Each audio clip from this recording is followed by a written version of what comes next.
I'm excited to kind of be able to share. You have a very exciting week with the birthday, and happy Yeah, birthday. thank you. And yeah, fourth book, right? Fifth, So fifth book. Okay, so kind of old yeah. hat. Does it ever feel that way? I mean, each one has its own set of challenges. I mean, it's like having kids, like some things you get used to and you don't have to make these same decisions again because you've made them the first time. And then some things are, every book has its own special, unique personality that Yeah, throws you for a loop. So it's just like having I kids. believe it.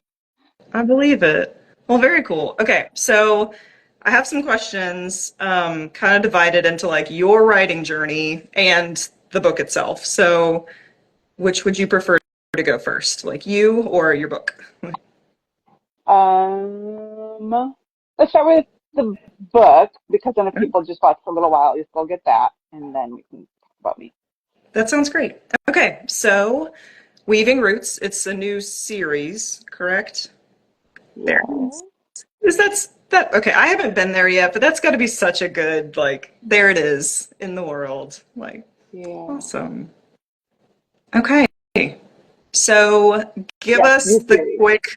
the quick blurb. Like Yeah. So, I was going to write the story of the parents of my other series. So I went to the 1820s Baltimore because when I wrote my first series, I said their parents were from Baltimore. So, um, and then this is about their father. And so I went to write his story and I realized in order to tell his story in an era appropriate way, I had to go back to his childhood because at that time, he might not have known as a child the why behind everything that happened to him. Parents weren't as transparent with their kids, as we are now. It was just a very not a child-centric culture, children are seen and not heard and all that. So um, I couldn't I couldn't really write like his story and how he became the person he became unless I actually went back to his childhood and told it from the point of view of the adults in his life.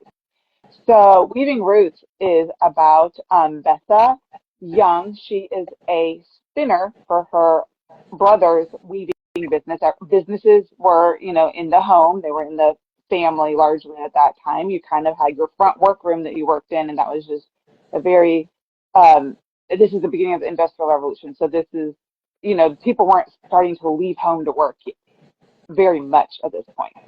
So she and her brother are Irish linen weavers. She spins and he weaves, and they have just arrived in Baltimore from New York, looking for a fresh start.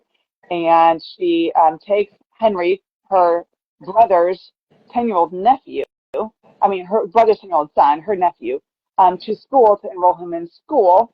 And then there they meet the new schoolmaster for Henry, and he has his own family and his own journey, and their lives start to intertwine, and they um, start to just influence each other and each other's character um, arcs. And um, so that's I don't know how far you want me to go. That's where it no, starts. that's good.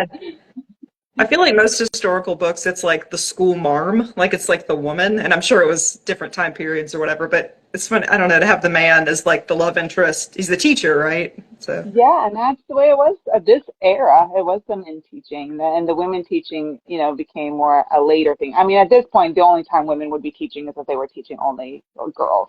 okay. So that, yeah, that happened a little bit later, but it was more likely to be the schoolmaster at this era. Okay.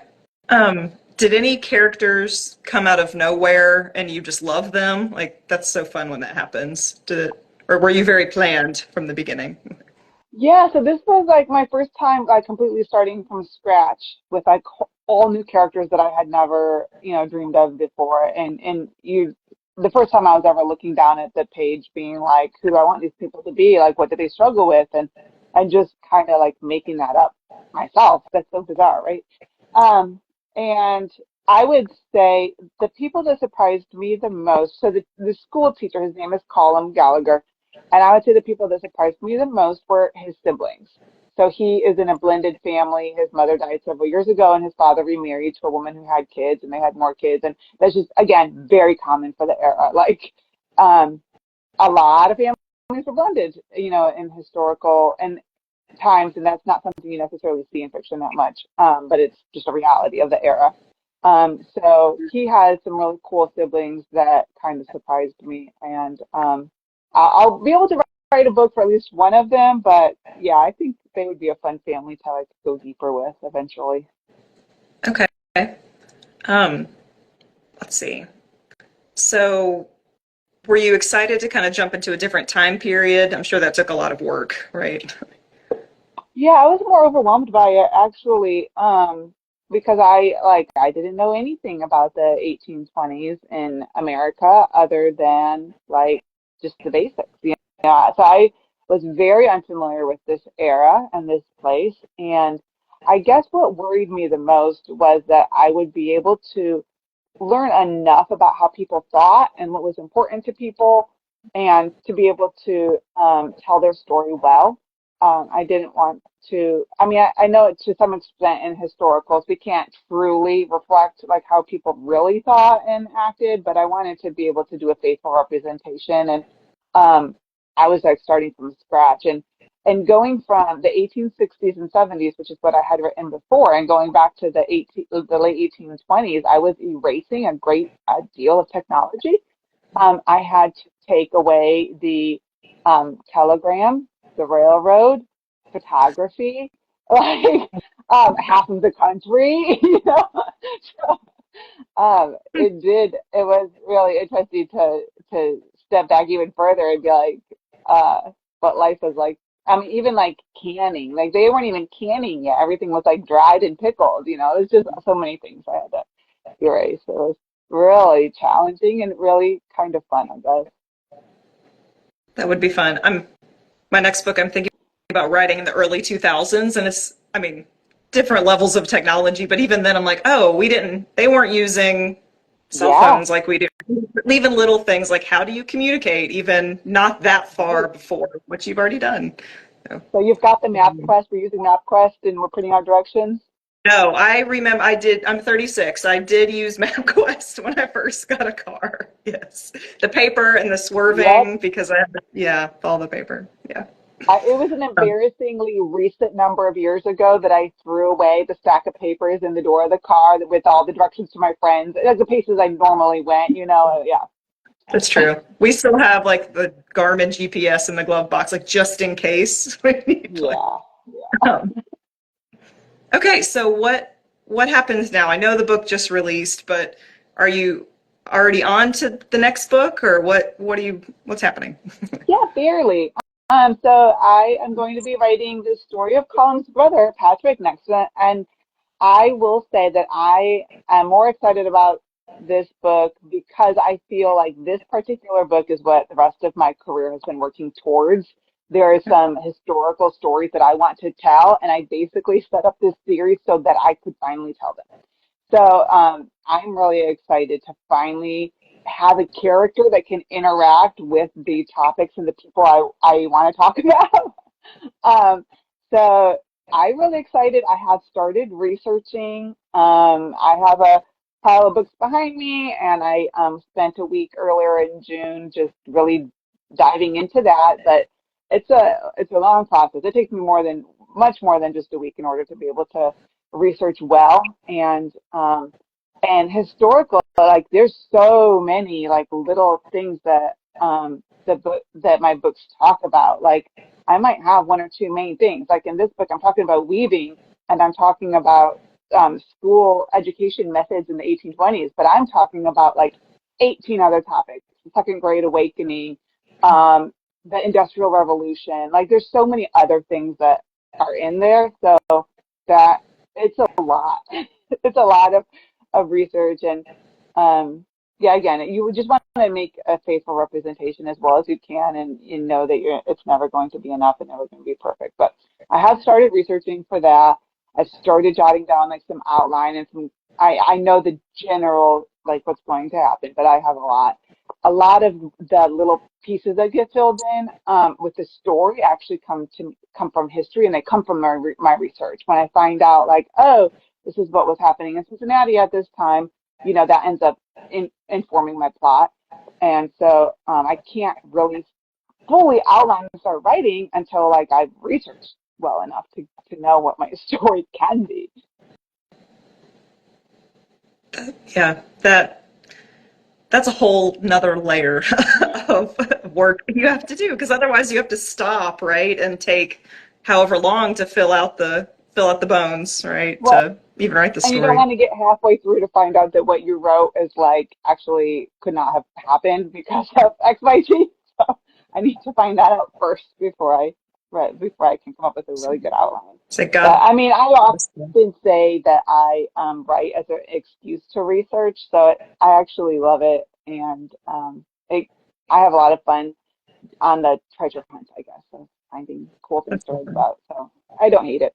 Okay. It's people like you that scared me away from historical fiction. I was like, I don't love it like that. Like but I mean, because you have to do it well. Like you can't, it's disrespectful, I think, to just throw in what you think might have happened. So that's great. Yeah. Yeah.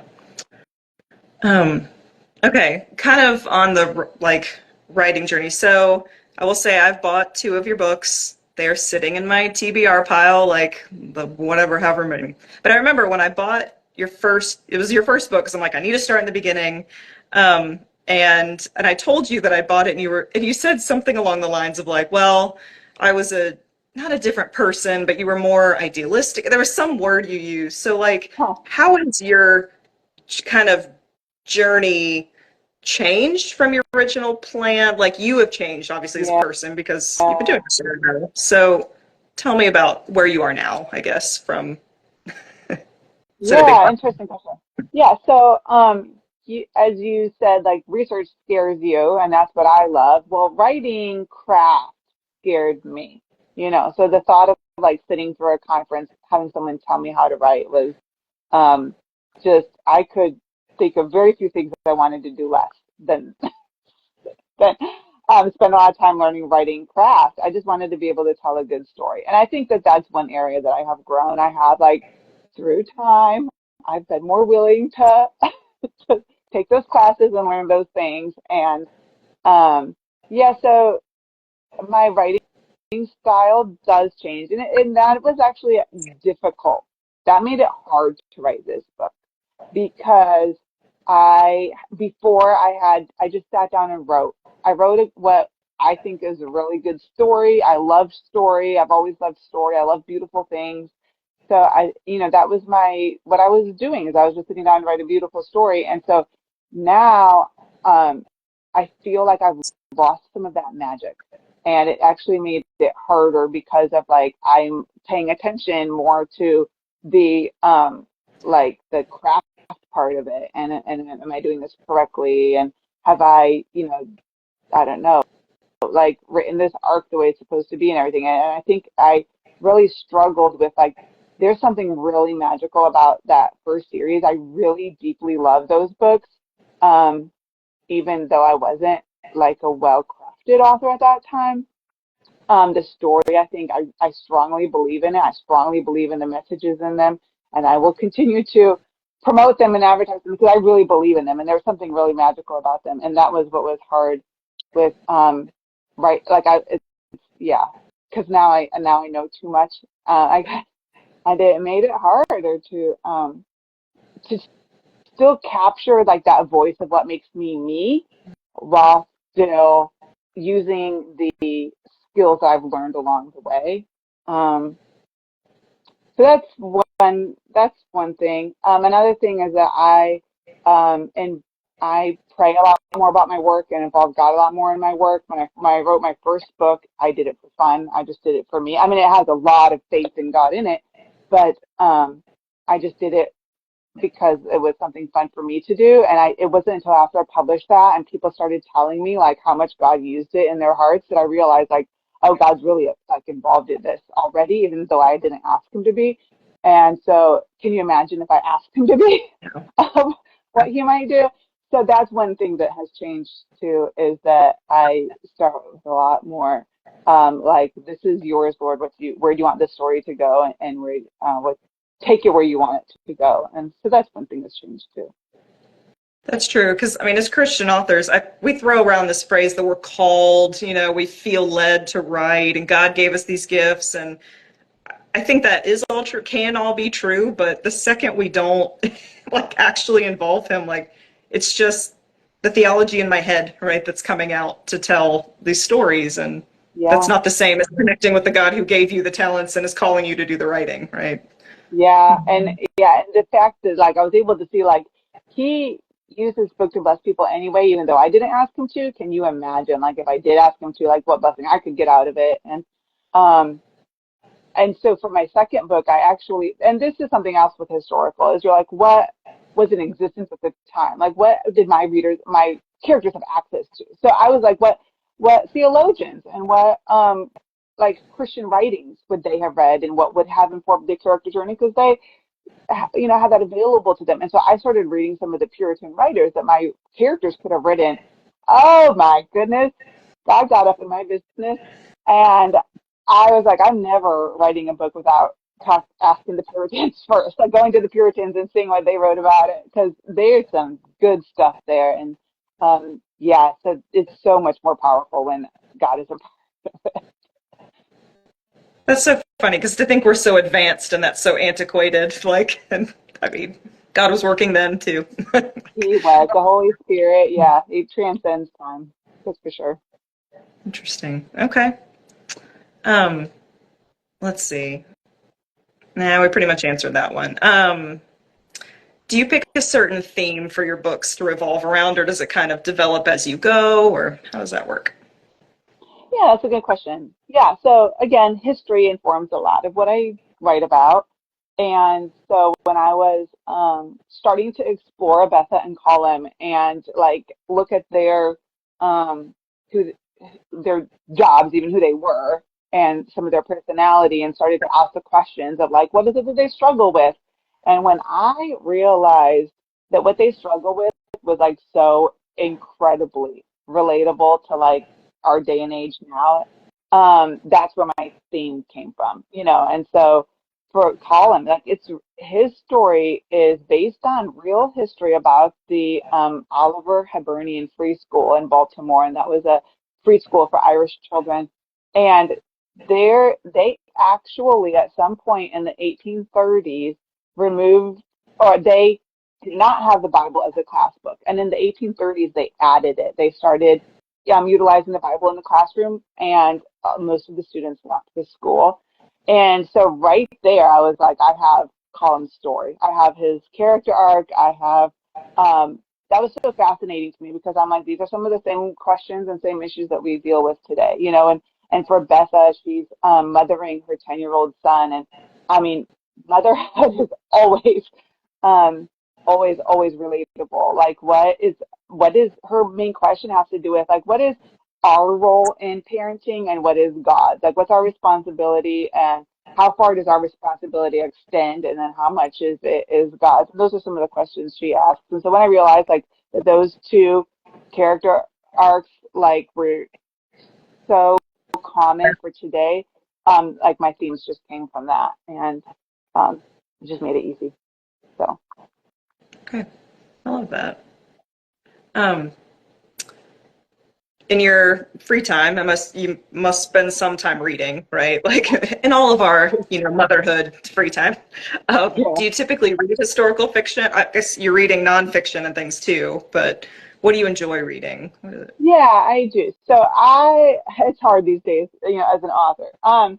I always read whatever is the newest this year from Laura France, Joanne Biscoff, um, uh, Susan Sundin, Amanda Dykes, like those people, whatever they have coming out that year, I'm reading it. So that's a lot of what I read. And then I read a lot for other authors that I'm friends with, like Jennifer Q. Hunt. I'm reading a contemporary right now for Tope Omatosho. I love her book so much. So I do probably, I don't know, I don't know if it's 40, 60 or what, but that's a lot of what I do. I read whatever's new from my favorite authors, and then I read for my friends, and I don't have a whole lot of time for much else between like then research and then whatever nonfiction I'm reading with my, my Christian book club. Uh, I don't. That's it. That pretty much fills up all my hours. Yeah. I'm impressed you could do a book club. I've never been able to do one well and like keep up with it. So Well, it's my two best friends and I, and basically it's our excuse to get together every couple weeks. So we started it like during COVID, like we wanted to read a book together and discuss it, and then we just kept going, and it's awesome. I love that. Okay.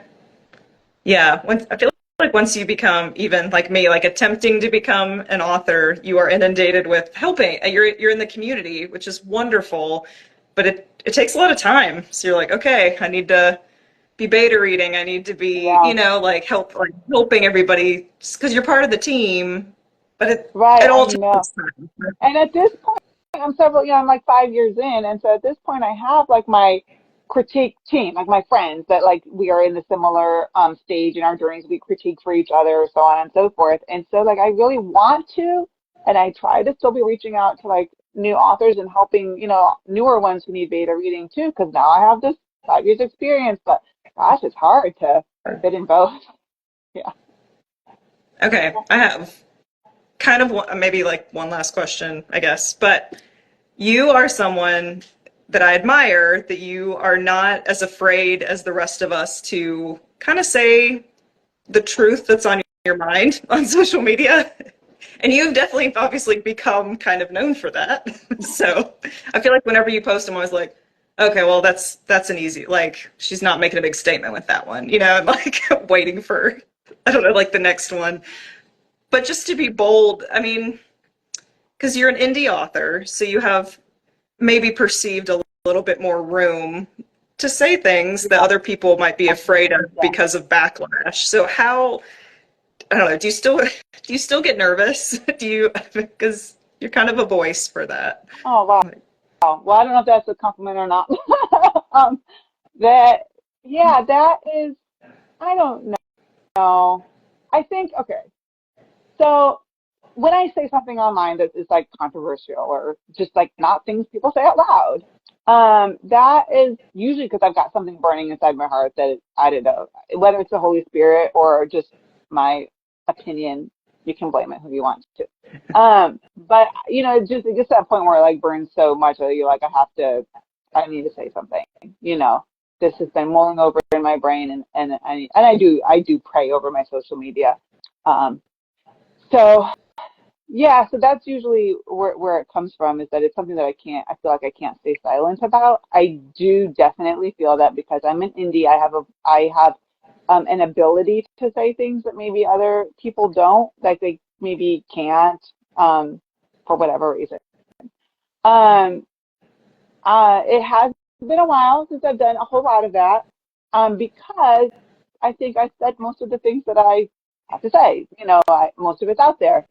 Um, and so I'm finding out that I've gotten like newer followers for the last year that maybe like don't know this about me. And I'm like, well, maybe I should like bring this up again so people know what they're getting into here. Um, so people aren't surprised when they, I don't know, run into something or pick up one of my books or whatever, that like I do sometimes address topics that other people feel like they can't. Um, but what it surprises me is that things that I think are controversial and I put out there, like actually most people who come to my posts are agreeing. And they most of the time, like the large majority, they're just like, thank you for saying this. It's something that I've thought, but I just appreciate hearing somebody else say it out loud. So I've really been shocked that there hasn't been very much like argument or backlash. It's largely been people coming and just supporting whatever quote unquote controversial thing I say. And so I think I try to um, have it where my audience, the people who are following me, like they're following me because they, on the same page with me, pretty much about those types of topics. And so I think I don't have like a whole lot of naysayers around. because they probably don't even want to see me on their feed. Honestly, I always feel like a bit of relief when you say some of these things, because some of them, like, I don't want to put that target on my back, but Yeah, like, yeah. But I can like but someone I'm else's post. like, I'm glad it's But hey, there because yeah, some I'm things here need to to be be said. clear. Yeah, and that is one reason why I think that I'm not even interested. I'm not even remotely interested in being published by a traditional house, and I think that that's part of it is because I'm not really interested in, I don't know, saying what I'm allowed to say, or and the way you and I are talking here, people probably think I say like all kinds of horrible things. They Just, probably think it's like way worse they're than very, it is. very But logical Christian things, honestly. Like, uh, so yeah, you just guys can go back and scroll our read. feed. Yeah, But just look for our it's most, not it's not that bad. It's it's not just bad. yeah, I mean like some of the main things I speak about is just about like being bold and talking about our faith in Christian fiction and not even it's not even in a way that I mean like people who write just clean reads there's something wrong with them, but I like to challenge people is like make sure that your reason for doing it is not for money, but it's for like more eternal reasons. Like let's think more eternally, let's think more higher, let's not settle for like the world's way of doing things. Like that's the type of thing I usually like shoot for. That's like the message, but I don't know, I can get misconstrued. I think I'm sometimes misunderstood, but that's the that's the goal. And I think I want to stay indie because then I can say these things and I don't have anybody getting me in trouble, So Sure. I was gonna say, I mean, even things that you've said have informed my own writing because my story is about a married couple, and I was like, how am I gonna? I mean, they're Christians, and I want to portray that in a genuine way, as opposed to, I mean, they're married. Like, we're not gonna have yeah, open door yeah, scenes, but right, like they do like have a relationship, right? Like, right. so Yeah. it's been good. I don't like the idea that like my 13-year-old needs to be able to read this romance and it shouldn't have any mentions, like even mentions, like even existence of sex in it. And I'm kind of like, if your 13-year-old isn't ready to read this, they're not ready for romance. Like it's all in the package, like that's where it's going. Like there is physical attraction, and if you just act like a romantic relationship is only like mental and emotional, like you're lying. And that's not helpful. But we need to know how to handle like the physical side. And if we don't talk about the physical side of things, like, um, yeah, I just want us to be honest, I guess, about, um, yeah, if we're talking about romance, like romance is it's both, it's the whole package. Yeah, I love that. Awesome. Is there But that anything doesn't mean we else? need to be dirty about it or, Yeah. get graphic or anything. Right, right. I don't need to know the details, but still, yeah. Um, awesome. Is there anything else you would like to share, in particular? I'm just, yeah, I'm really grateful that you were willing to have me on. I'm just releasing Weaving Roots. It's available now on Amazon and Barnes and Noble. If you could request it at your library, that costs you nothing and it helps your community and me. I'm just really grateful for the opportunity to do what I do and share, again, beautiful stories about a beautiful God. And I'm just really, really grateful. So thank you for Awesome. having me. It's been nice. Absolutely. And I'm excited too because the mommy writers, are going on a retreat. And so I'm picking up Yay! Heather on our way through to Savannah. So yep, that's our mascot. That's Road Peachums for y'all. trip. Yeah. I can't So wait. I I know know. I'm it's so going to be excited. good. It's coming up Mamas, soon. mamas need a break every now and then, and this is going to be good. So Yeah, I'm awesome. excited.